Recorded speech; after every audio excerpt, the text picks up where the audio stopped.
I'd like to introduce the members of our panels. I'm Violet Harris. I'm a professor at the University of Illinois. My research is in the area of children's literature. We have Jason Lowe, who is the publisher of Lee and Lowe. We have Adriana Dominguez, a literary agent.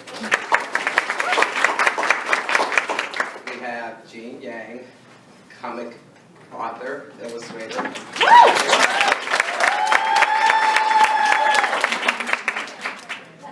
And we have K.T. Corney from the Children's Cooperative Children's. My task is to provide you with some of the milestones that have occurred over the past couple of years.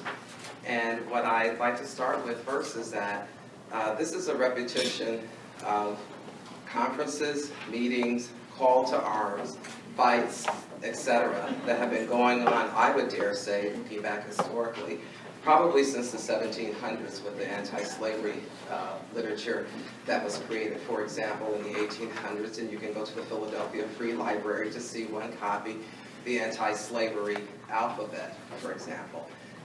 That was revolutionary in its time then and now, in terms of the content and in terms of the conception of enslaved people in this country.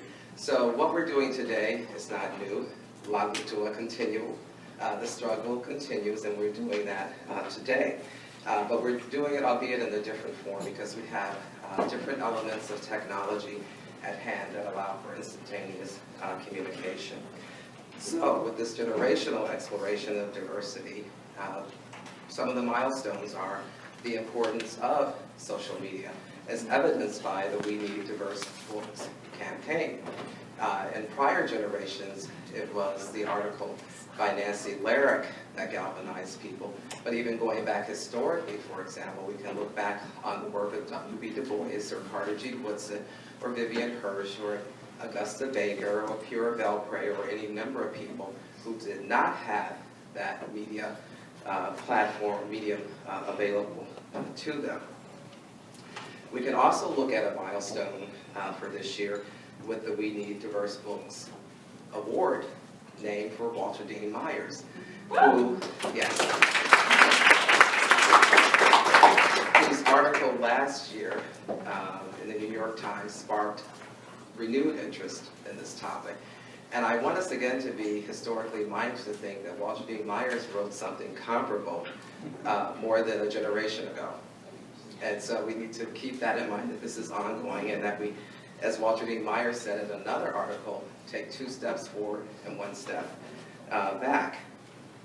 I'd also like to acknowledge the increased presence of people of color in high-level positions in publishing companies, and that's extraordinarily important. People such as Andrea Davis Pinckney and Phoebe Ye, who are heading up book divisions in publishing companies, who have struggled in for long periods of time. Andrea and Phoebe, for example, are very personable, and they're always willing to talk to the graduate students that I send their way. And I'm sure some of you do the same things too. And that kind of availability is important also. Another milestone that we can be aware of is that there were a few bestsellers written by people of color that hit sort of those stratospheric levels. For example, Out of My Mind by Sharon Draper,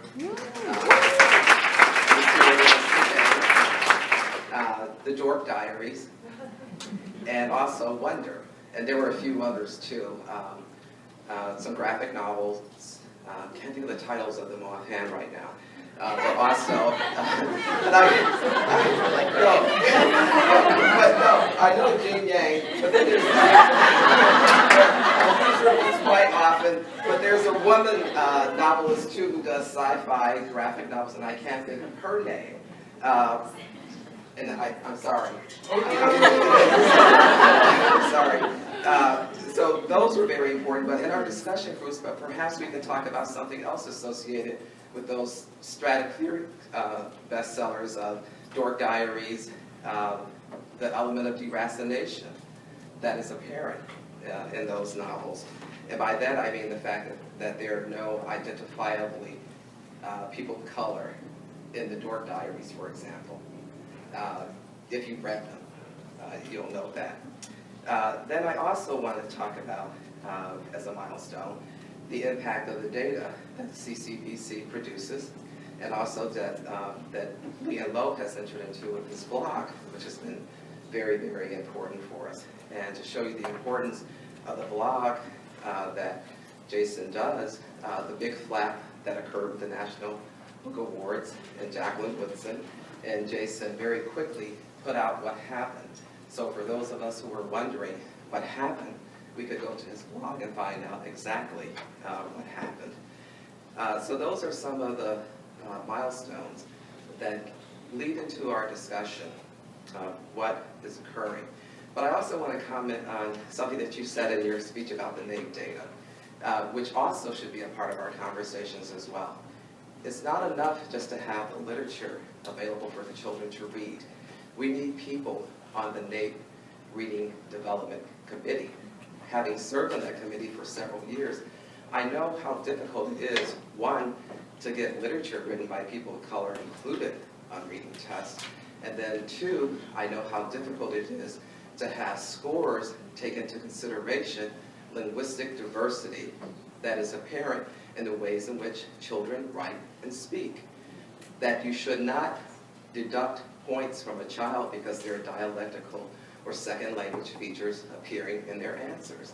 So we need to push for inclusion on those committees so that we can get the literature in there, but we also need to push so that we have recognition of linguistic diversity and the impact of linguistic diversity on how children respond to those NAEP tests and other kinds of tests that exist.